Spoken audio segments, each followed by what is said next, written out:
السلام علیکم ورحمۃ اللہ۔ کراچی سے ایک بھائی نے سوال پوچھا ہے، کیا اگر کوئی بندہ اپنی سالی کے ساتھ یعنی بیوی کی بہن کے ساتھ زنا کر لیتا ہے اور اس زنا کی وجہ سے اس کا اپنی بیوی کے ساتھ نکاح ٹوٹ جائے گا یا نکاح باقی رہے گا؟ نکاح ٹوٹ جائے گا تو اس کا کیا حکم ہے؟ کیا دوبارہ نکاح کر سکتا ہے یا نہیں کر سکتا؟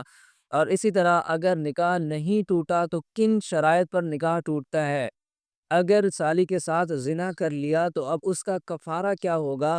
اس کے اس گناہ کی بخشش کرانے کے لیے کیا کفارہ اور صدقہ ادا کرنا ہوگا؟ اس کے بارے ضرور رہنمائی فرمائیں۔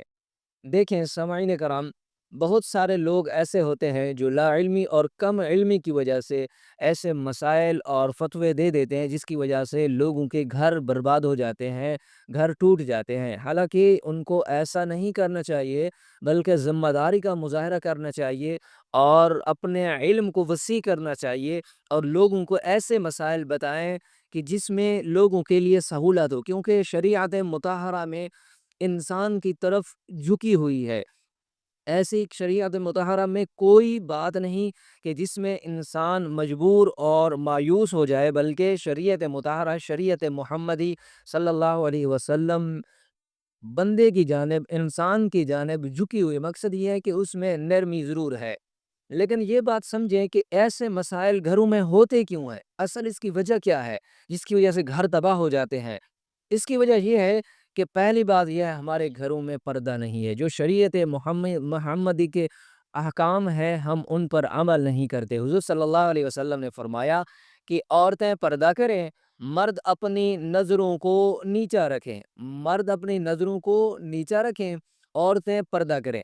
جب عورتیں پردہ ہی نہیں کریں گی تو مرد اپنی نظروں کو کیسے نیچے رکھیں گے؟ اور اسی طرح سالی کا اپنے بہنوئی کے ساتھ گپ شپ بھی ہوتی ہے اور بات بھی ہوتی ہے۔ بعض اوقات ایسا ہوتا ہے کہ اگر سالی پردہ کر لے تو بہن کہتی ہے تو میرے شوہر سے پردہ کرتی ہے، تو میرے شوہر سے پردہ کرتی ہے۔ اگر وہ پردہ نہ کرے تو پھر بہنوئی ہے، اس کے ساتھ گپ شپ مذاق ہوتی رہتی ہے، پھر ایسے کرتے کرتے معاملات کہیں پہنچ جاتے ہیں۔ حالانکہ شریعت میں یہ ہے کہ بہنوئی کے ساتھ اور اپنے جیجا کے ساتھ اس طرح شریعت مطہرہ میں جو حکم ہے، جن کے سامنے پردہ کرنے کا حکم ہے، ان سے ضرور پردہ کرنا چاہیے۔ تو اس وجہ سے یہ حالات پیدا ہوتے ہیں۔ اب چلتے ہیں کہ زنا کا حکم کیا ہے۔ سامعین کرام، زنا اکبر ترین گناہ ہے، یعنی اکبر الکبائر، کبیرہ گناہوں سے بھی بڑا گناہ ہے۔ تو اس لیے اس کی بہت سخت وعید آئی ہے اور بہت بڑی سزا وارد ہوئی ہے۔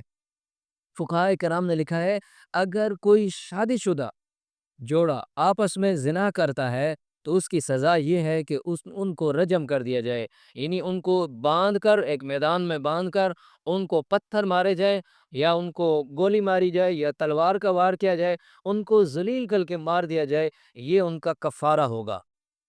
سامعین کرام، بہت ہی بڑا گناہ ہے، تو اس گناہ کے سے کرنے سے اللہ سے توبہ اور استغفار کرنی چاہیے۔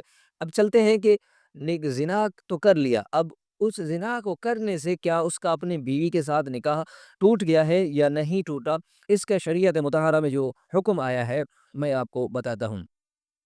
سنیے، زنا کبیرہ گناہوں میں سے ہے، خواہ کسی کے ساتھ بھی ہو، چاہے سالی کے ساتھ زنا کیا ہو، چاہے کسی اور کے ساتھ زنا کیا ہو۔ لہذا سالی کے ساتھ زنا بھی کبیرہ گناہ ہے جس پر فوری طور پر توبہ اور استغفار کرنا لازم ہے۔ تاہم سالی سے زنا کی وجہ سے بیوی سے آپ کا نکاح نہیں ٹوٹے گا مگر جب تک سالی ایک ماہواری سے پاک نہ ہو جائے۔ یعنی آپ نے اپنی سالی کے ساتھ اگر نکاح کیا ہے تو جب تک اس کو ایک حیض نہ آ جائے آپ پر بیوی سے ہم بستری کرنا جائز نہیں ہے۔ اور اگر سالی اس زنا کی وجہ سے حاملہ ہو گئی ہے تو جب تک ولادت نہ ہو زانی کے لیے اپنی بیوی سے ہم بستری کرنا شرعاً جائز نہیں ہے۔ نیز آئندہ ایسے شخص کے لیے اپنی بچوں کو، اپنی سالی کو، اپنی بیٹیوں کو پردہ ضرور کرانا چاہیے۔ سامعین کرام، شریعت مطہرہ میں جو بیان کیا گیا ہے وہ آپ کو بتا دیا ہے، اور اس کا جو کفارہ ہے، سب سے پہلی بات تو یہ ہے کہ آپ توبہ استغفار کریں، اللہ کے ہاں رجوع کریں، کیونکہ پہلے شریعت خلافت تھی، خلافت میں تو یہ سزائیں ہوتی تھیں، قاضی القضات یہ سزائیں وارد کرتے تھے اور لگاتے تھے کہ اگر شادی شدہ کوئی جوڑا ہے وہ آپس میں زنا کر لیتا ہے تو اس کو رجم کر دیا کرتے تھے، مار دیتے تھے تاکہ عبرت پیدا ہو اور ان کے گناہوں میں بھی بخشش ہو جائے گی۔ اس درد کی وجہ سے، اس تکلیف کی وجہ سے جو مارتے وقت ان کو پہنچے گی، اللہ غفور الرحیم ہے، ان کو معاف کر دیں گے اور دوسرے لوگوں کے لیے بھی عبرت ہوگی، آئندہ کوئی ایسا گناہ کرنے کی ہمت نہیں کرے گا۔ ان سزاؤں کا مقصد یہ ہوتا ہے۔ لیکن اب کیونکہ شریعت کی وہ خلافت رہی نہیں، نہ قاضی رہے نہ کوئی اور، تو پھر اس میں وہ سزا تو ہے نہیں، وہ ریاست کا کام ہوتا ہے، بندہ خود تو نہیں دے سکتا۔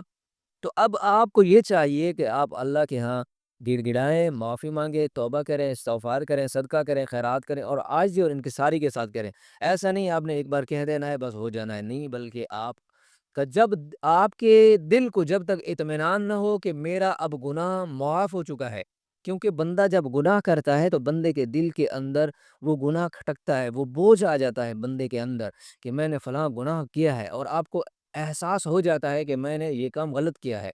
جب آپ کو نیکی کا کام کرتے ہیں تو آپ کا اندر ایسا ہلکا ہو جاتا ہے، ایسا آپ کا سینہ پھول جاتا ہے کہ میں نے فلاں نیکی کا کام کیا ہے۔ تو اس لیے بندے کا ضمیر بندے کو ضرور بتاتا ہے کہ آپ نے اچھا کیا ہے یا آپ نے برا کیا ہے۔ اس لیے آپ توبہ استغفار کریں، جب تک آپ کا من ہلکا نہ ہو تب تک اللہ کے حضور عاجزی اور انکساری سے توبہ استغفار کرتے رہیں اور صدقہ خیرات کریں۔ اللہ غفور الرحیم ہیں، معاف کرنے والے ہیں، اللہ رب العزت ضرور معاف فرما دیں گے۔ السلام علیکم ورحمۃ اللہ۔